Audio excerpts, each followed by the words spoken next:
Hoy comenzamos un nuevo tema.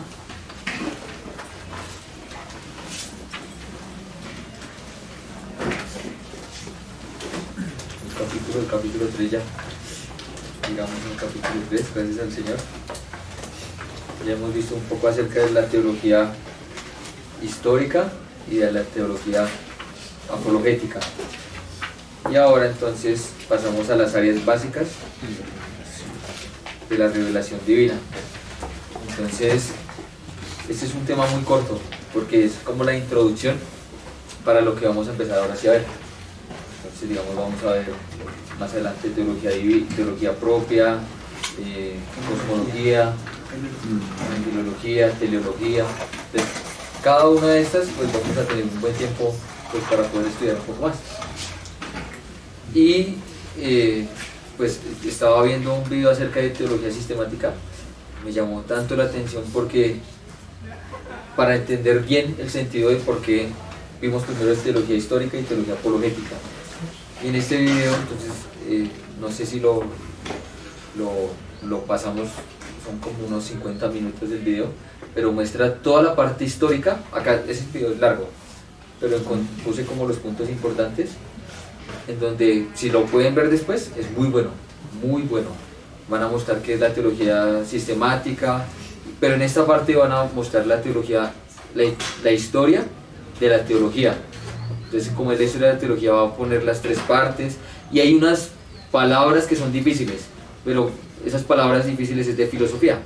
Entonces, donde va a hablar de Aristóteles y cómo Aristóteles pensaba, no sé qué. Entonces, sé que a algunos les va a parecer son palabras muy difíciles, pero es bueno escucharlas, que tal vez en algún momento el Señor mismo nos va a dar la oportunidad de ver un poco más acerca de eso. Yo me acuerdo, yo le hablaba con Andrés que una vez estaba leyendo un libro que yo decía, Señor, ya no quiero seguir leyendo este libro, no entiendo mucho, pero como que el Señor decía, hágale, porque más adelante va a entender.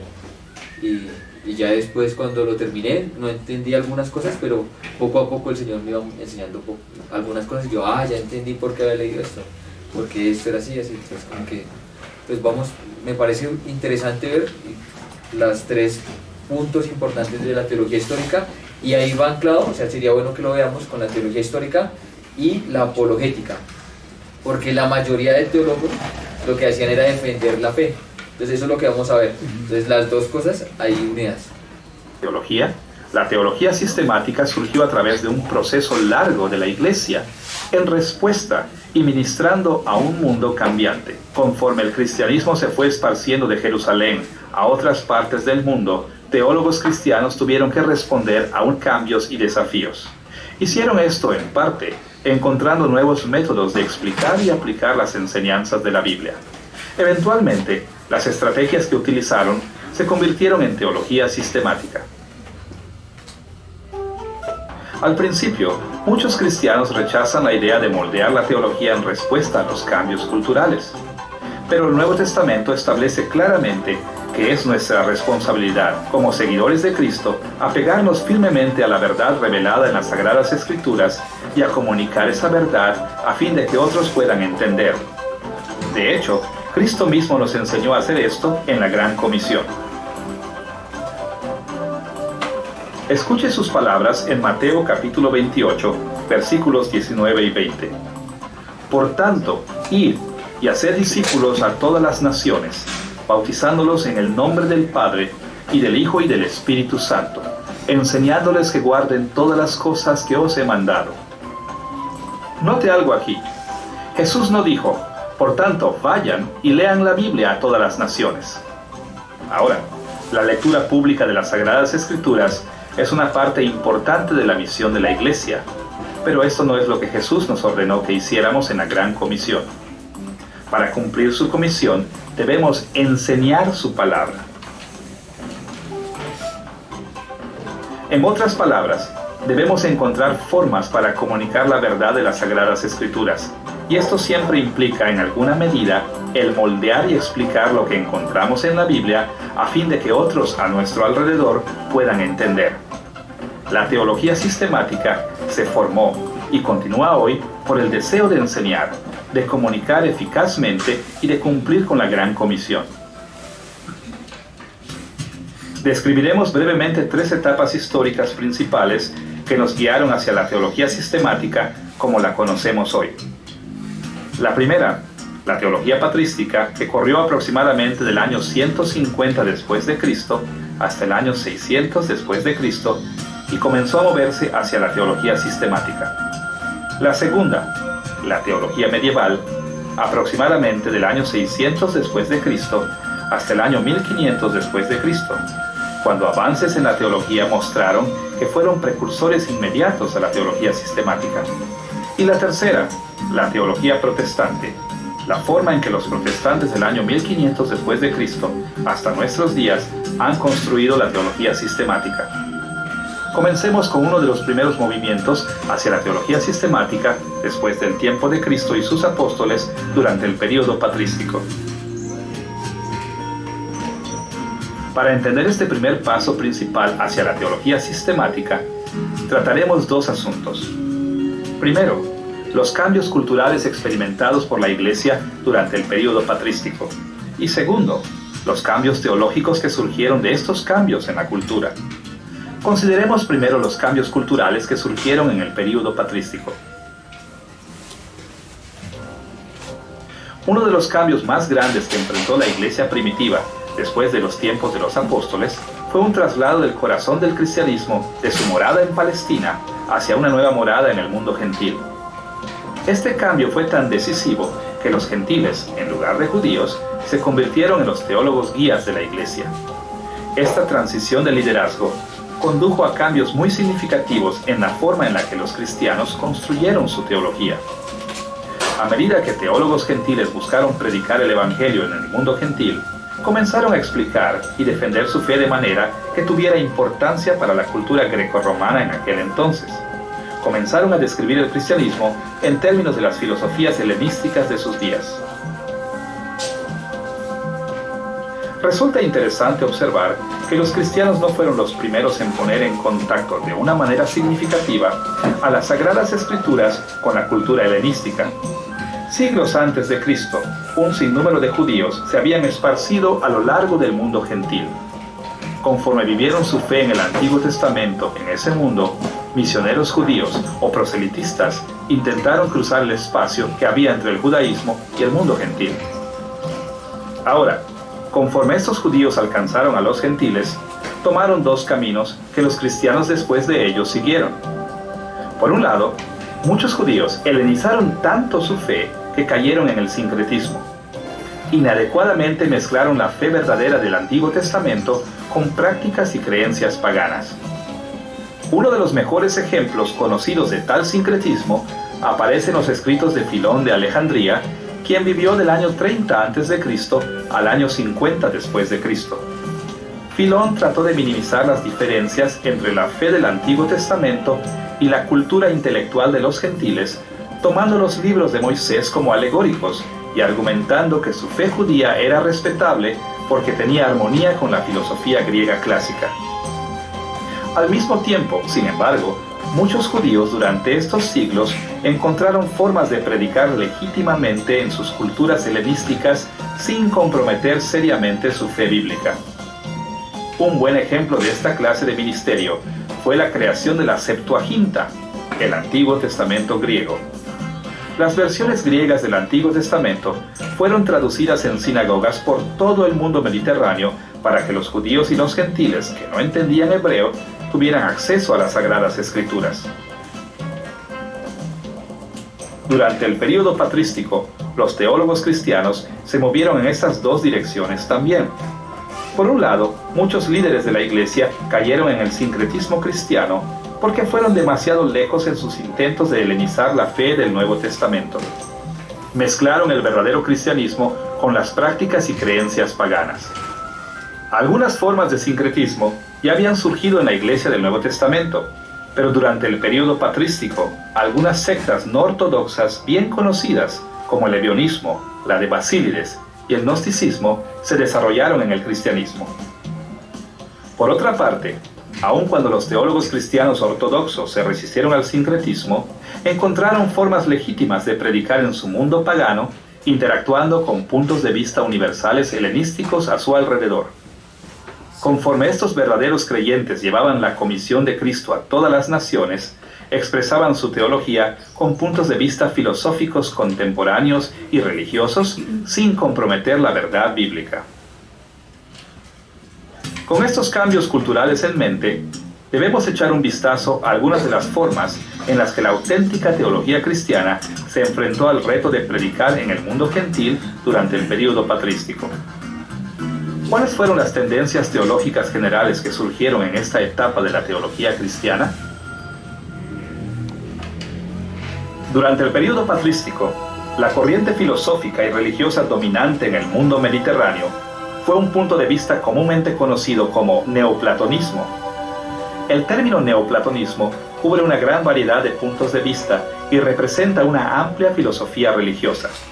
Se llama neoplatonismo porque tiene sus raíces en las enseñanzas de Platón, pero también incluye nuevas ideas introducidas por filósofos como Plotino, quien vivió desde el año 203 después de Cristo hasta el 279 después de Cristo. Aunque esta filosofía religiosa era compleja, podemos resumir sus temas centrales en tres partes: el dualismo, el racionalismo y el misticismo. En primer lugar, el neoplatonismo era dualístico. Enseñó una antítesis fundamental entre los terrenos espiritual y material. En el dualismo neoplatónico, el espíritu puro era considerado bueno y la materia pura era considerada completamente mala. Aunque se pensaba que Dios controlaba ambos terrenos, el espiritual y el material, en su bondad Dios dividió su intelecto divino, su luz o logos, en los mundos espiritual y material. Esta fuerza divina salió de Dios y fluyó hacia la realidad, trayendo grados de orden y forma, comenzando primero en el terreno espiritual y luego bajando al mundo material. Este punto de vista dualístico tuvo ciertas implicaciones en la manera en la que los seres humanos vivían. Se decía que la gente nacía en el mundo material, incluso presos del terreno físico. Pero el neoplatonismo enseñaba que lo mejor para la vida humana era buscar a Dios, eliminando toda atadura al mundo material. Este concepto de romper con el mundo material buscando a Dios nos lleva al racionalismo como segunda parte del neoplatonismo. Conforme la gente buscaba escapar de esa prisión del mundo material, comenzaron enfocándose en el razonamiento humano, la capacidad espiritual e intelectual que cada uno tenemos. Por medio del razonamiento y la reflexión, la gente pudo dar grandes pasos para sobreponerse a las cuestiones malignas que los envolvían. Dentro de su importancia, la reflexión racional fue solo el comienzo de la persona verdaderamente recta. El neoplatonismo llamó a las personas a ir más allá del razonamiento humano y adentrarse en el misticismo. Para alcanzar la total separación entre la materia y la unión completa con Dios, la gente tuvo que caminar más allá de sus propios poderes intelectuales humanos y alcanzar la grandeza de Dios mismo. Debido a que los neoplatónicos creyeron que Dios está más allá de todo, incluso más allá del razonamiento humano, al final los seres humanos podrían tener unión con Dios solo si recibían revelación mística que fuera mucho más allá de la mera reflexión humana. Se suponía que este éxtasis espiritual vendría por la inspiración de la luz divina y la palabra proveniente a todo lo largo de la creación. Y se dijo que el resultado era la unión absoluta con Dios, felicidad suprema, el gran cumplimiento del destino humano. Estos conceptos filosóficos y religiosos prevalecían tanto en el mundo mediterráneo durante el período patrístico que los teólogos cristianos fieles no podían evitar la interacción con ellos. De hecho, muchos de sus argumentos teológicos se basaban en creencias neoplatónicas. Muchos de estos esfuerzos fueron bastante legítimos. Por ejemplo, los grandes concilios ecuménicos de la Iglesia primitiva, como el de Constantinopla y el de Calcedonia, expresaron creencias bíblicas con perspectivas neoplatónicas. Conocidos teólogos cristianos como Clemente de Alejandría, Orígenes e incluso Agustín también se expresaron en términos que eran familiares para los neoplatónicos. Los teólogos cristianos fieles en el período patrístico no permitían que su atención al neoplatonismo reemplazara sus compromisos básicos con el verdadero evangelio. Se apegaron fuertemente a la verdad bíblica, pero sus conocimientos del neoplatonismo los ayudó a explicar las Sagradas Escrituras de manera que ellos y sus contemporáneos podrían entender que al interactuar con sus culturas de este modo, propagaron el evangelio, construyeron la iglesia y llevaron a muchos no creyentes al conocimiento de la salvación en Cristo. Hay muchas formas en las que podríamos resumir la influencia del neoplatonismo en la teología patrística, pero para nuestros propósitos hablaremos de 3 características de la teología patrística que van a la par con nuestro resumen del neoplatonismo. Las prioridades espirituales de la teología patrística, la importancia de la razón y la importancia del misticismo. Consideremos primero las prioridades de la teología patrística conforme fueron influenciadas por el neoplatonismo. Usted recordará que una característica del neoplatonismo era la dualidad entre el área espiritual y la física. La teología patrística respondió a esta dualidad organizando y presentando las enseñanzas de la Biblia de modo que dieran prioridad a la área espiritual sobre las cuestiones mundanas, una parte de la teología que llamaremos la teología desde arriba. En pocas palabras, la teología desde arriba es la teología que le da el primer lugar a la reflexión espiritual más alta sobre la reflexión más baja, cuestiones más terrenales, reflexiones sobre Dios y sus caminos. ¿Cuál es la esencia de Dios? ¿Cuáles son sus atributos? ¿Qué es la unidad de Dios? ¿Qué es la Trinidad? Estas inquietudes eran de mayor interés en la teología patrística que en la reflexión sobre la condición humana y la vida en el mundo físico. Estas prioridades se convirtieron en un sello de la teología patrística. En segundo lugar, los teólogos cristianos realmente se preocuparon por la importancia de la razón en la teología, enfocándose en la reflexión lógica como una herramienta principal para la teología. Como lo hemos visto, uno de los valores principales en el neoplatonismo era la creencia de que los seres humanos tenían el deber de usar el razonamiento humano para elevarse por encima del mundo material. En respuesta al énfasis del neoplatonismo sobre la reflexión intelectual, los primeros padres de la Iglesia también comenzaron a enfatizar la reflexión intelectual en la teología cristiana. Los principales teólogos cristianos se enfocaron más que nunca en la investigación racional minuciosa y la explicación de las creencias cristianas, de tal manera que muchas de las doctrinas que el Nuevo Testamento dejó sin especificar ni profundizar en ellas, se convirtieron en el objetivo de la reflexión racional. Por ejemplo, la teología del Nuevo Testamento permitía que doctrinas como la Trinidad permanecieran prácticamente sin explicación alguna. Los escritores del Nuevo Testamento no se ocuparon de los detalles de la relación entre las personas de la Trinidad, pero en el período patrístico, los teólogos usaron un análisis lógico para explicar lo que los escritores del Nuevo Testamento creían acerca de la Trinidad, aun cuando los escritores bíblicos no habían señalado sus puntos de vista explícitamente.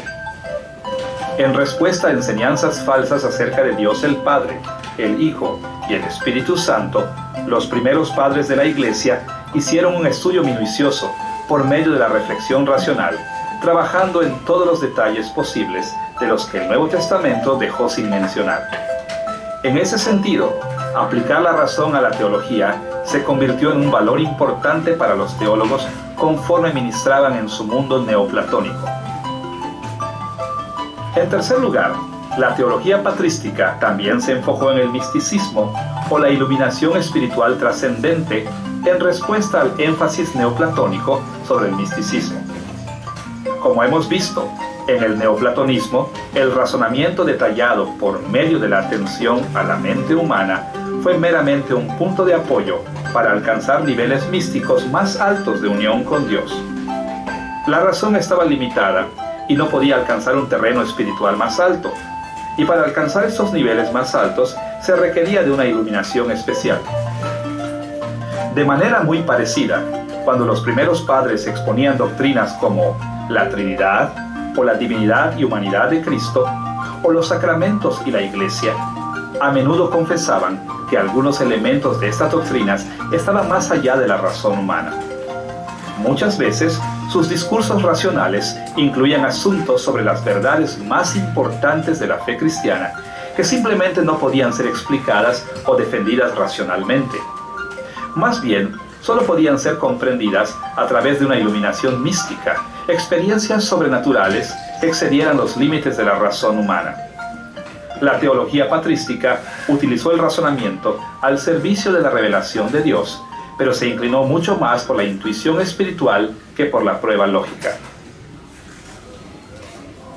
Así es que mientras los teólogos del período patrístico confrontaban los desafíos de la enseñanza, explorando y defendiendo la teología cristiana en su mundo gentil, sus estrategias y énfasis cambiaron. Estos cambios hacia la prioridad de lo espiritual sobre lo físico, o la teología desde arriba, el uso del análisis racional y la confianza en el misticismo, establecieron un camino para la Iglesia que eventualmente conduciría a lo que hoy conocemos como la teología sistemática. Ahora que hemos visto cómo los teólogos comenzaron a explicarla, en la teología patrística ya sé que hay unas partes difíciles, pero ¿sí se logra entender algo? Sí. Y eso es importantísimo, ¿se dan cuenta? Porque los patrísticos hablaban contra los gnósticos, o sea, ellos eran muy apologistas, los primeros apologistas aparecieron ahí. Entonces, por ejemplo, Orígenes, y se puso a combatir contra algunos, porque el problema era que cuando se hablaba de los helenos, la parte helénica, eran los filósofos de la parte griega. Entonces los griegos entonces llegaban a intentar unir el cristianismo con lo que ellos creían, y se creó muchísimas sectas y muchas religiones, y el gnosticismo llegó de ahí, que los gnósticos, por eso cuando Pablo le escribe a los colosenses, pensaban que necesitaban una sabiduría más alta que todos para poder conocer a Dios, y por eso Pablo termina diciéndole a los colosenses que en Cristo están escondidas todos los tesoros de la sabiduría, porque empiezan a mostrar. Entonces la parte patrística es contra ellos, y pues ellos tenían ya toda la doctrina, conocían lo de Platón y todo, lo que hicieron fue dedicarse a eso. Entonces ya con el siguiente, que es la medieval, que ya es de más adelantico, pues ya empieza a hablar de, ¿ustedes han escuchado la fe y la razón? Cuando dicen que la fe y la razón van unidas, pues porque un hombre las unió, no las unió un hombre, siempre han estado, sino que se dedicaron en la patrística a ver más la parte de la fe, y cuando no la entendían decían pues creámoslo por fe, ¿sí? Pero entonces ya otros más adelante se dedicaron a decir no, esto también es lógico, y si es lógico necesitamos buscar un argumento. Entonces unieron la fe y la razón. Y Tomás de Aquino fue como que se le ocurrió hacer eso. Entonces Platón era muy hacia arriba, pero ya ahorita vamos a ver que Aristóteles es muy racional, donde dice, hay un árbol, y dice, si no lo veo, no creo. Entonces Aristóteles es ese, el que si yo no lo veo, y tenemos en esta época es la parte aristotélica, donde dicen, si yo no lo veo, no lo creo. Y Platón era, hay un árbol aunque no lo vea, porque sé que hay un árbol, mires, aunque no lo vea, sé que como es un árbol, sé que tiene ramas y todo. Aristóteles dice, si no, yo no lo veo, pues no lo creo. Entonces ya comenzamos con la parte medieval, pero si se da cuenta cómo el Señor se dio cuenta, va mostrando poco a poco todo, defender primero quién es Dios, defender después acerca de la Trinidad, toda esa parte. Y cuando hablaba ahí de la patrística de la razón, no significa que en la Biblia no estaba eso, sino que pues, se dedicaron más a investigar y a buscar filosóficamente. Pues en la Biblia ya está toda la revelación, sino que ya no se conseguía o no lo tenían bien claro. La teología cristiana, su cultura helenística durante el periodo patrístico, debemos pasar a la teología medieval, cuando los cristianos aplicaron más consistentemente puntos de vista helenísticos de la racionalidad humana y la lógica a la teología cristiana. Pondremos mucha atención a un movimiento teológico llamado a menudo escolasticismo, que se desarrolló aproximadamente del año 600 después de Cristo hasta el año 1500 después de Cristo. Nuestra investigación sobre el escolasticismo será similar a la manera en que vimos la teología patrística. Por un lado, consideraremos los cambios culturales que dieron lugar al escolasticismo, y por otra parte, analizaremos algunos de los cambios teológicos que resultaron. Pensemos primero en los cambios culturales que tuvieron lugar durante estos siglos. Para empezar, deberíamos señalar que el término escolasticismo se deriva de escuelas de aprendizaje superior a principios de la era medieval en Europa. En esas escuelas, oradores en dialéctica, llamada normalmente lógica en la era moderna, eran conocidos por el término en latín scholasticus. Principalmente, estos oradores enseñaban la lógica de Aristóteles. En consecuencia, el término escolástico se aplicó de tal manera a la filosofía y la teología que dependió fuertemente de los principios de la lógica en la filosofía de Aristóteles. El escolasticismo nació de uno de los cambios culturales más importantes que tuvieron lugar en el período medieval. Este cambio ocurrió cuando las comunidades intelectuales del mundo mediterráneo se alejaron del neoplatonismo y se dirigieron hacia la filosofía de Aristóteles. Y como resultado de este cambio, los líderes cristianos tuvieron que adaptar las formas en que explicaban y defendían las doctrinas cristianas ante la filosofía aristotélica. Por supuesto, este cambio hacia el escolasticismo duró varios siglos y tuvo mucha resistencia, especialmente de místicos cristianos. Pero para la época de Alberto Magno o Alberto el Grande, quien vivió aproximadamente del año 1206 después de Cristo al año 1280 después de Cristo, y su bien conocido discípulo Tomás de Aquino, quien vivió aproximadamente del año 1225 después de Cristo a 1274 después de Cristo, el escolasticismo representaba la forma dominante de la teología cristiana. Justo antes de la Reforma, las principales bases de la teología cristiana estaban apoyadas en los puntos de vista filosóficos de Aristóteles. Ahora que hemos considerado algunos de los cambios culturales que dieron realce al escolasticismo, deberíamos analizar algunas de sus características básicas. ¿Qué fue lo que hizo del escolasticismo un movimiento tan importante en relación con la teología cristiana? Aunque hay muchas similitudes entre la teología patrística y el escolasticismo, hay por lo menos una diferencia crucial. La teología patrística sostenía que las grandes ideas teológicas llegan a través de la inspiración mística, pero el escolasticismo era altamente racionalista y enfatizaba el valor de la lógica al investigar, explicar y defender toda la teología, el mundo físico y el mundo espiritual, e incluso Dios mismo, debían ser analizados a través de la aplicación de la lógica. Los escolásticos estaban bien entrenados en los escritos de Aristóteles sobre la lógica, la física y la metafísica, y buscaban ajustar la presentación de la teología cristiana a la cosmovisión racionalista. Por esta razón, para entender la teología escolástica medieval, necesitamos entender algunos puntos de vista de Aristóteles sobre la lógica. Por cuestiones de tiempo, solo podremos mencionar 4 aspectos de los puntos de vista de Aristóteles sobre la lógica que influenciaron a la teología escolástica. Primero, la importancia de la terminología exacta. Segundo, la necesidad del razonamiento proposicional. Tercero, el valor de los silogismos lógicos. Y finalmente, las prioridades del análisis racional. En primer lugar, Aristóteles entendía que para el éxito del racionalismo, la reflexión lógica dependía de los términos que usáramos y qué tan cuidadosamente los definiéramos. Ahora, las definiciones eran tan importantes para los teólogos neoplatónicos como para los patrísticos, pero Aristóteles fue mucho más concreto en la manera de manejar estos asuntos. Basado en sus puntos de vista de física y metafísica, él describió la lógica. Incluso utilizó métodos científicos antiguos de clasificar objetos, definiendo la esencia o sustancia de una cosa y sus irregularidades o características no esenciales que se usan para distinguir cualquier cosa bajo la consideración de todas las demás cosas. De la misma manera, para comunicarse claramente con su cultura aristotélica, los teólogos escolásticos definieron términos teológicos de la mejor manera posible. Para ilustrar de una manera simple, cómo la escolástica acomodó su teología al énfasis de Aristóteles con una terminología precisa, veamos un pasaje de la Suma Teológica de Tomás de Aquino. En el capítulo titulado ¿Es Dios infinito?, Tomás de Aquino reportó y respondió a la siguiente objeción.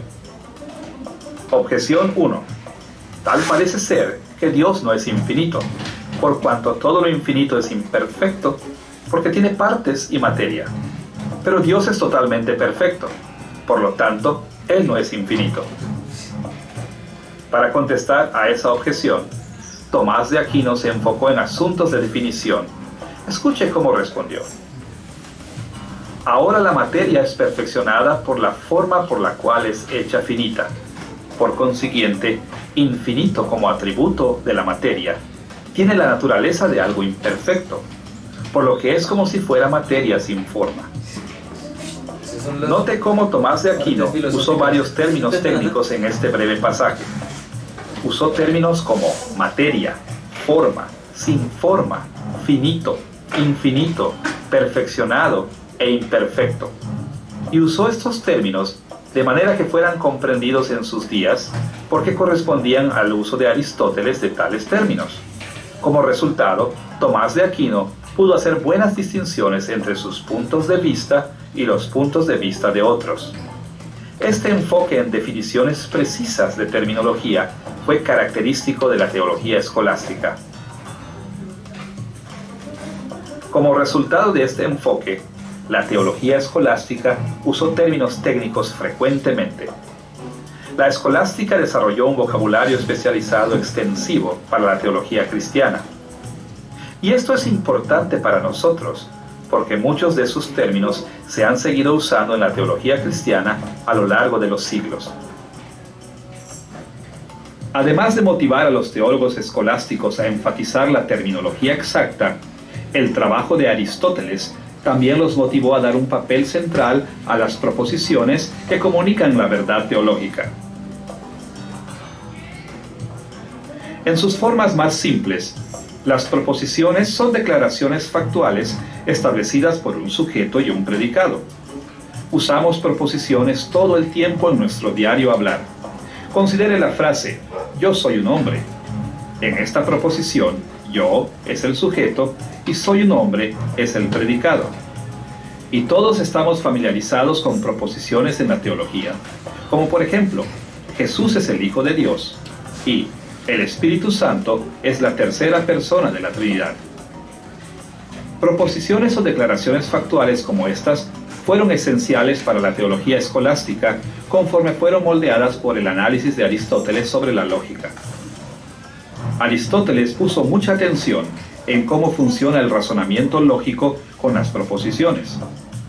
A su parecer, la lógica no funciona con expresiones de intuiciones o emociones, poesía o simbolismo, enigmas u oraciones. La lógica tiene que ver primordialmente con declaraciones factuales. Solo con proposiciones correctamente formadas podemos usar la lógica para analizar un tema. A la par con el énfasis de Aristóteles, el escolasticismo hizo un gran esfuerzo para expresar su teología formal en proposiciones. Ahora, los teólogos escolásticos entendieron que la fe cristiana tenía que involucrar otra clase de expresiones. Muchos expresaron sus convicciones religiosas en poesía, himnos, oraciones y cosas por el estilo. Pero en los contextos académicos sofisticados, las creencias teológicas fueron presentadas en proposiciones cuidadosamente construidas, es decir, declaraciones factuales. Para ilustrar la posición central de las proposiciones en la teología escolástica, recurriremos otra vez a la Suma Teológica de Tomás de Aquino. Escuche su argumento en el capítulo titulado ¿Acaso el conocimiento de Dios es evidente por sí solo? Objeción 1. Tal parece ser que la existencia de Dios es evidente por sí sola. Ahora se dice que estas cosas son evidentes por sí solas para nosotros. El conocimiento que está implantado naturalmente en nosotros, como lo podemos ver en los primeros principios. Pero como dice el Damasceno, refiriéndose a Juan Damasceno, del VIII siglo, el conocimiento de Dios está naturalmente implantado en todo. Por eso la existencia de Dios es evidente por sí sola.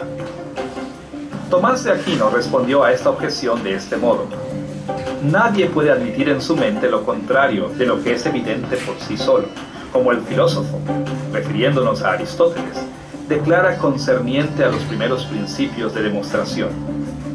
Pero lo contrario de la proposición Dios es, puede ser admitido en la mente. El necio dijo en su corazón: no hay Dios. Por consiguiente, que Dios existe no es evidente por sí solo. Como esperaríamos, este pasaje se refiere al significado técnico de Aristóteles de lo que es evidente por sí solo, como una idea de que nadie puede admitir en su mente lo contrario. Pero más allá de esto, vemos que Tomás de Aquino respondió a su oponente con proposiciones. Él no regañó ni amenazó a su oponente. En lugar de eso, consistentemente respondió con proposiciones. Lo que vemos aquí en Aquino fue característico de la teología escolástica en general. La escolástica limitó sus debates teológicos formales casi totalmente a las proposiciones. Razonaron asuntos teológicos colocando cuidadosamente términos definidos en declaraciones factuales bien estructuradas. Este aspecto se volvió tan central para la teología cristiana formal que aún en nuestros días las proposiciones siguen siendo cruciales para la teología sistemática. Una tercera forma en la que el escolasticismo interactuó con las reflexiones de Aristóteles sobre la lógica puede estar resumida bajo la categoría de silogismo. En pocas palabras, un silogismo es un argumento lógico en el cual las proposiciones están organizadas para formar premisas y conclusiones. A manera de ilustración, un silogismo conocido que a menudo se enseña en libros de texto de lógica elementales dice más o menos así. Premisa 1. Sócrates es un hombre. Premisa 2. Todos los hombres son mortales. Conclusión. Por consiguiente, Sócrates es mortal. Aristóteles ocupó mucho tiempo identificando cómo pueden ser ordenadas las proposiciones en argumentos que conducen a ciertos tipos de conclusiones. Él estudió las llamadas leyes de la lógica, como la ley de identidad, la ley de no contradicción y la ley del tercero excluido, así como también una variedad de reglas válidas de inferencia, las formas en las que podemos inferir correcta o lógicamente diferentes tipos de conclusiones de diferentes tipos de premisas. Por supuesto, los argumentos teológicos reales a menudo son muy complicados, pero los teólogos escolásticos estaban empeñados en formar argumentos teológicos que se amoldaran a los cánones de argumentación aristotélica. Considere una vez más el argumento de Tomás de Aquino en Suma Teológica de: ¿acaso el conocimiento de Dios es evidente por sí solo? Allí él respondió a la propuesta de que el conocimiento de Dios es evidente por sí solo con un silogismo directo.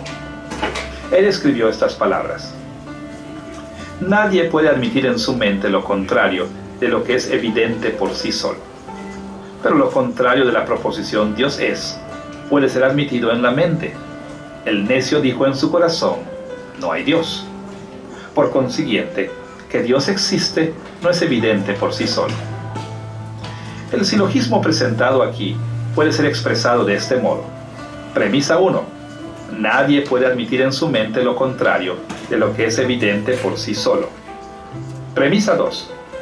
Lo contrario de Dios es, puede ser admitido en la mente. Conclusión.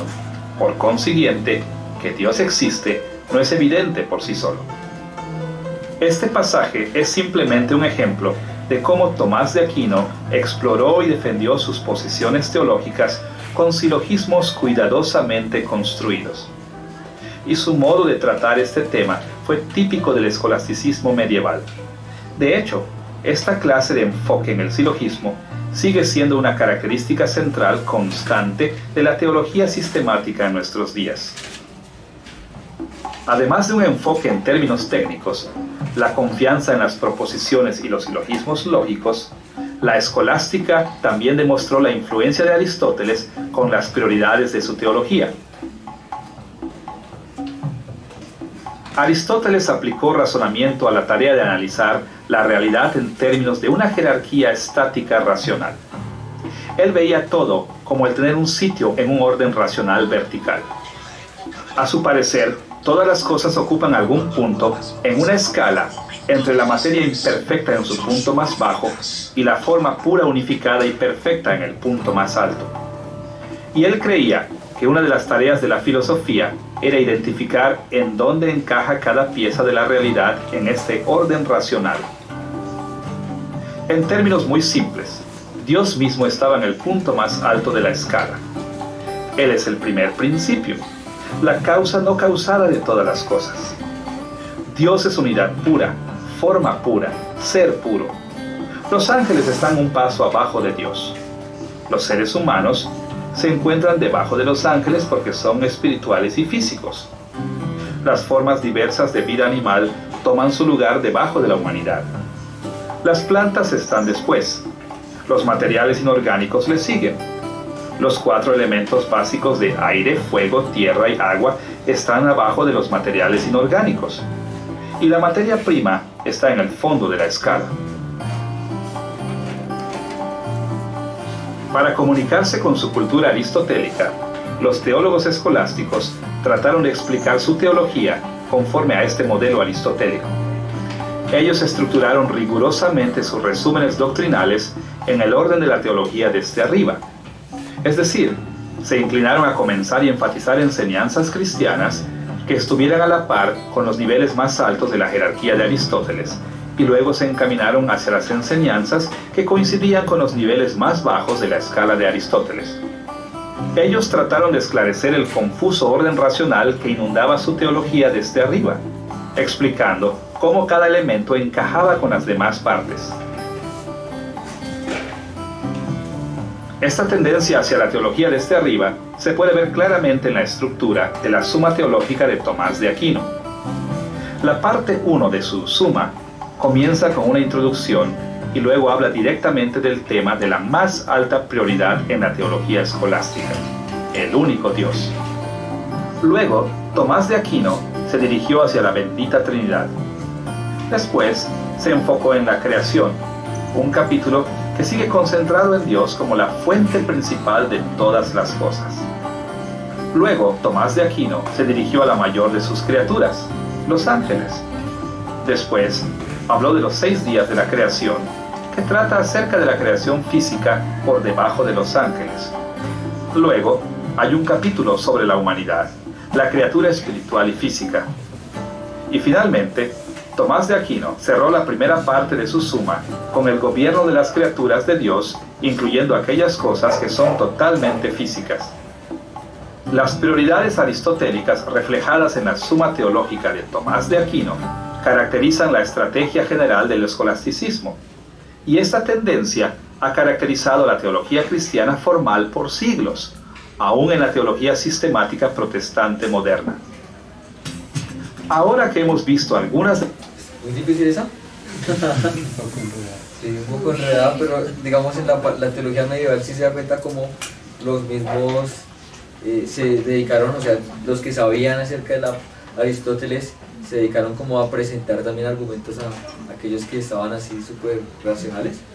Y por eso el hermano Gino habla cuando estaba hablando de eso, que el único que todos le tenían miedo a Aristóteles, y el único que cogió por los cuernos a Aristóteles y lo puso al servicio de Dios fue Tomás de Aquino. Entonces por eso está la teología y empieza a poner prioridades, o sea, toda la forma como lo hizo, cogió a Aristóteles y lo puso al servicio de Dios, como dijo el hermano Gino, cogió los cuernos y los puso al servicio de Dios, porque era la única forma, porque todos le tenían miedo a esa parte aristotélica y todos eran Platón, y pues si no, creámoslo por fe, y Aristóteles dijo no, hay una fe y hay una razón, y las unió.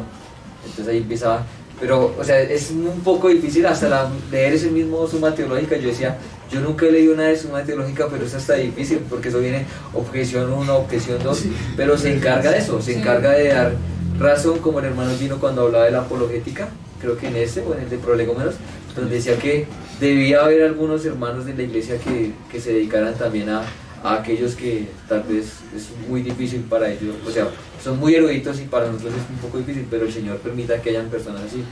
Entonces Agustín de Hipona termina con la patrística, y la teología medieval empieza después de Agustín de Hipona y termina hasta la época de los protestantes. Entonces, y todos ellos, o sea, digamos, si eran sacerdotes, Martín Lutero y todos ellos, sabían toda la parte de teología medieval, o sea, todo lo de la Sima Teológica, sabían todo lo de Aristóteles, todo lo de Platón, para luego llegar a la protestante. Entonces, ¿en qué época nació la patrística? La patrística nace después de Cristo, del 200, en el siglo segundo, del 100 algo hasta el 500. Los patrísticos, los padres de la iglesia. Desde ahí ya aparecen algunos importantes orígenes, y bueno, sí son muchos. Entonces está dividido hasta la patrística en dos partes, los del oriente y los del occidente. Entonces los del occidente son los griegos, o sea, la parte de filosofía y todo, y los otros eran un poco más místicos, pero los dos tenían que defender acerca de lo que estaba llegando en esa época en la iglesia. Entonces se da cuenta, y hay unos buenos videos ya de cada uno, de Justino Mártir en Byte, ¿sí han visto el canal de Byte? Ahí muestran algunos, pero entendiendo ya un poco cómo era que defendían. O sea, si ustedes leen algo de patrística, lo defienden así, en donde uno dice, uy, eso man es mucha filosofía o cosas así, pero era por la época que estaba. Diego, una pregunta pequeña. Digamos, ahí habla de la terminología, ¿no es cierto? Sí. Que le empezaban a colocar, digamos, infinito, finito, Sí. pues, pero entonces se podría decir que eso también ayudó, digamos, a las matemáticas el día de hoy. Las matemáticas, la verdad no sé si llegaría a... Como ahí se crearon esas terminologías, entonces como en la matemática también uno habla... de finito, infinito. Pues la verdad no sé si esto, pero yo creo que con todo lo que, o sea, digamos, decía un hermano con respecto a la teología, que la filosofía misma cambió un mundo y hizo todo, porque estaba acompañado de la religión, de la teología. Y si usted se da cuenta, teología patrística es filosofía, pero acompañado de la teología. La medieval, y ya después de que dijeron que el hombre había sido hecho por el mono, entonces ya empiezan a llegar, es otra cosa que es diferente a la teología, o sea, la filosofía, pero separada de la religión, o separada de la teología. Y cuando es separada de la teología no sirve para nada. Digamos, llega el existencialismo, en donde uno dice, ¿y para qué estoy? ¿Para qué sirvo? Porque ya no hay ninguna forma de... Entonces estoy preguntándome siempre si sirvo para eso, sino, porque no hay ninguna base en donde Dios me creó para algo, sino, pues yo no sé, yo fui creado por al azar, entonces yo no sé cómo, yo no sé ni siquiera por qué estoy acá. Entonces empieza a leer. Y toda la filosofía separada de la teología no ha servido para nada, o sea, no ha cambiado nada. En cambio, esta misma filosofía acompañada de la teología hizo de todo. Aunque en la teología medieval hubo una época que se llama el oscurantismo. ¿Se han escuchado esta parte? En donde hubo un tiempo, porque dejaron la parte, o sea, de la revelación de lo que dice la Biblia, y se dedicaron solo a la filosofía. Por eso ya de ahí en adelante pues dejaron la palabra. Por eso cuando llega la Reforma dice solo escritura ahora, porque pues claro, ellos habían dejado la palabra de Dios, o la utilizaban para decir allá el Padre dijo esto, pero no acerca de lo que decía la palabra. Entonces como que el Señor, cómo ha estado en la historia, ¿no? Muy bonito ver esa parte. Y la teología protestante, esa es bien cortica, pero es bien interesante. Sino que hago una pausa para que no se duerman en todas esas cosas tan... ¿Listo? De las maneras en las que la teología cristiana pasó de los esquemas del Nuevo Testamento hacia la forma de pensar helenística, primero hacia el dualismo neoplatónico en el período patrístico y luego hacia el racionalismo aristotélico en el período medieval, deberíamos fijar nuestra atención en la forma en la que la teología protestante se compara con estos avances. Hay tantas formas de ver la teología protestante que debemos limitarnos a una pequeña prueba. Consideraremos 3 etapas en la teología protestante. En primer lugar, la teología de los primeros reformadores del siglo XVI. En segundo lugar, las confesiones protestantes clásicas. Y en tercer lugar, la teología sistemática protestante moderna. Comencemos con la teología de los primeros reformadores. La meta de la antigua teología protestante era reconstruir la teología cristiana según el contenido de las Sagradas Escrituras. Martín Lutero y Juan Calvino, por ejemplo, estaban profundamente entregados a reafirmar la autoridad de la Biblia en la teología. Se opusieron a los ataques de investigando a fondo directamente en las Sagradas Escrituras. Y como consecuencia, ni Lutero ni Calvino escribieron nada que correspondiera directamente a la teología sistemática moderna. En lugar de eso, fueron el seguidor de Lutero, Felipe Melanchthon, y el seguidor de Calvino, Teodoro de Beza, quienes sistematizaron la teología protestante de la antigüedad. Aún así, muchas de las características de la teología patrística y escolástica aparecen en los escritos de los primeros reformadores.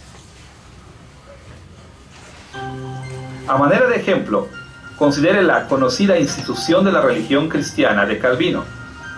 La Institución fue escrita en primer lugar para defender a los protestantes contra la acusación de la herejía.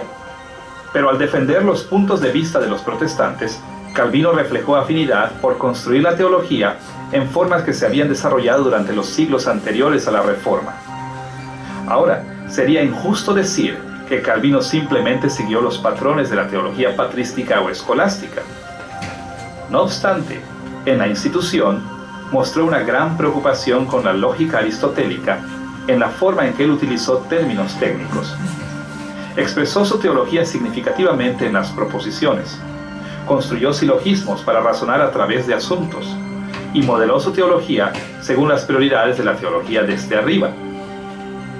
El tiempo no nos permitiría demostrar todos los elementos de la obra de Calvino, pero fácilmente podemos ver su aportación de la razón como una herramienta central en la teología y cómo siguió las prioridades de la teología desde arriba. Por un lado, escuche la manera en que Calvino confirmó las ventajas de estudiar la lógica o dialéctica, aun cuando fuere desarrollada por no creyentes.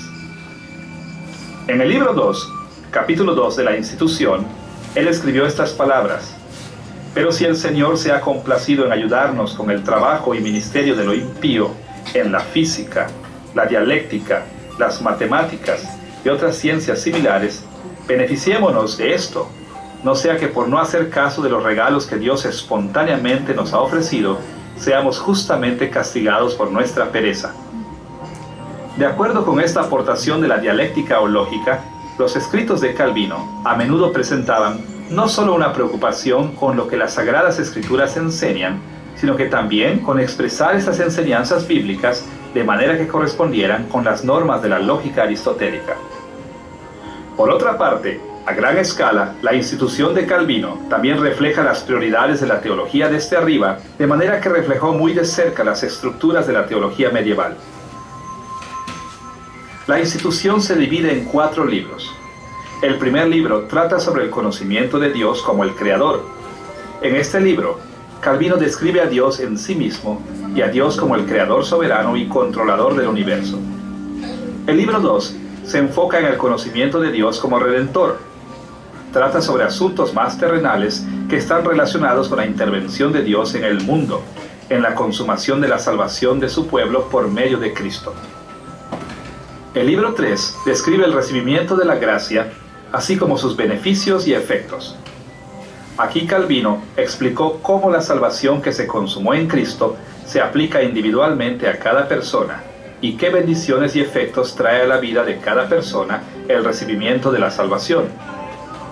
Y el libro 4 se enfoca incluso en algo más básico, asuntos más prácticos: la Iglesia, sus sacramentos y su relación con el gobierno civil. Así es que entonces podemos ver que Calvino se dirigió desde conceptos celestiales más altos hacia abajo, hacia los más mundanos. Primero trató con la gran soberanía de Dios sobre la creación. Luego, en segundo lugar, la intervención de Dios en la historia por medio de Cristo. Continuó con la salvación de cada persona individualmente. Y finalmente encontramos atención a las preocupaciones cristianas prácticas de todos los días. Así que, en términos de su aportación de la lógica y la teología desde arriba, Calvino continuó siguiendo los métodos teológicos y las prioridades que se habían desarrollado en la historia de la Iglesia antes de la Reforma. Además de reconocer la dependencia de la teología protestante antigua en los primeros desarrollos de la teología, también debemos señalar que lo mismo sucedía con la herencia confesional de los protestantes. Los protestantes en diferentes regiones del mundo produjeron varias confesiones y catecismos clásicos que resumían su fe. A manera de ejemplo, considere la teología de la Confesión de Fe de Westminster, escrita alrededor del año 1647. Al igual que con los primeros protestantes, sería injusto llamar estrictamente escolástica a la teología de Westminster por la importancia plasmada en la enseñanza de las Sagradas Escrituras. Aunque es cierto que la confesión fue influenciada por puntos de vista que caracterizaron a la teología del período medieval. La confesión está ligada a la lógica aristotélica en el sentido de que confía fuertemente en términos técnicos, en cómo las proposiciones son la forma central de expresión, la forma en que los silogismos detallados no se ciñen bien a la presentación de la teología y en cómo ordenan los temas de la teología según las prioridades de la teología desde arriba. Podemos ver que la lógica tiene un papel muy importante en la Confesión de Fe de Westminster. Esto es claro específicamente en el capítulo 1, párrafo 6. Escuche la forma en que pone la situación. El consejo completo de Dios tocante a todas las cosas necesarias para su propia gloria y para la salvación, fe y vida del hombre está expresamente expuesto en las Escrituras, o se puede deducir de ellas por buena y necesaria consecuencia. Note aquí que todo lo necesario para la gloria de Dios y nuestra salvación, nuestra fe y nuestra vida puede ser encontrado de dos formas. Por un lado, estas verdades pueden estar expresamente asentadas por escrito en las Sagradas Escrituras. Es decir, la Biblia enseña ciertas verdades esenciales explícitamente. Pero por otro lado, otras doctrinas cristianas importantes pueden ser una consecuencia buena y necesaria sacada de las Sagradas Escrituras. Esta declaración le da un papel muy importante a la razón o la lógica en la teología protestante. Conforme estos teólogos protestantes hicieron su trabajo, utilizaron la razón y la lógica para describir las implicaciones de las Sagradas Escrituras. De este modo, la Confesión de Fe de Westminster revela una tendencia definitiva hacia los métodos de los períodos primigenios. Más allá de esto, el contexto general de la estructura de la Confesión de Fe también revela las prioridades de la teología desde arriba. Los capítulos de la Confesión siguen este orden. Después de que un capítulo inicial se titula de las Sagradas Escrituras, los capítulos 2 y 3 se enfocan en la realidad espiritual más alta, Dios mismo. Después, los capítulos 4 y 5 tratan con la creación. Luego, si nos dirigimos incluso más allá hacia los temas comunes o terrenales, los capítulos del 6 al 17 hablan de la caída de la humanidad en pecado y la subsecuente redención. Después, los capítulos del 18 al 31 explican asuntos más prácticos de la Iglesia y la vida cristiana. Finalmente, los capítulos 32 y 33 se ocupan del fin de la historia del mundo. Las prioridades teológicas presentadas en esta estructura caracterizan muchas de las confesiones protestantes clásicas y catecismos. Con estas tendencias generales de la teología protestante primigenia y las confesiones protestantes clásicas en mente, podemos ver que la teología sistemática moderna continúa con las mismas tendencias.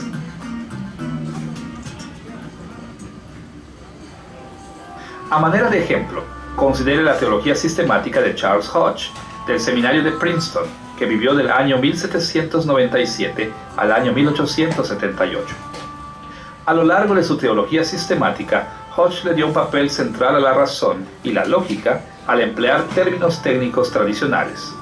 Confió en las proposiciones, construyó su caso con silogismos minuciosos y siguió las prioridades de la teología desde arriba. Por un lado, Hodge aportó un papel para la razón en la teología que se movió más allá de los cánones del escolasticismo medieval y los primeros protestantes. Escuche la forma en que explicó cómo los teólogos deben practicar su disciplina de manera que sea análoga para los científicos modernos. En el libro primero, capítulo 1, sección 5, de su teología sistemática, escribió estas palabras: el hombre de ciencia viene al estudio de la naturaleza con ciertas suposiciones. 1. Asume la fiabilidad de sus percepciones sensoriales. 2. También debe asumir la fiabilidad de sus operaciones mentales. 3. También debe confiar en la certeza de aquellas verdades que no se han aprendido de la experiencia. Cada efecto debe tener una causa, que la misma causa bajo circunstancias similares producirá efectos similares. Habiendo descrito cómo se entendían las ciencias naturales en sus días, entonces Hodge añadió una palabra acerca de los teólogos sistemáticos. La Biblia es para el teólogo lo que la naturaleza es para el hombre de ciencia. Es su almacén de hechos, y su método de averiguar lo que la Biblia enseña es el mismo que usa el filósofo natural para averiguar lo que la naturaleza enseña. Así es que vemos que aunque Hodge modificó su comprensión de la razón y la lógica conforme a la línea de la ciencia moderna en sus días, como teólogo sistemático, él se mantuvo en una antigua tradición de ver la lógica y la razón como herramientas vitales para construir la teología. Por otra parte, la teología sistemática de Hodge también siguió las prioridades de la teología desde arriba. Un vistazo a su teología sistemática revela la estructura general de su resumen de la teología cristiana. Su teología sistemática comienza con una introducción seguida por la parte 1 que se titula La teología correcta.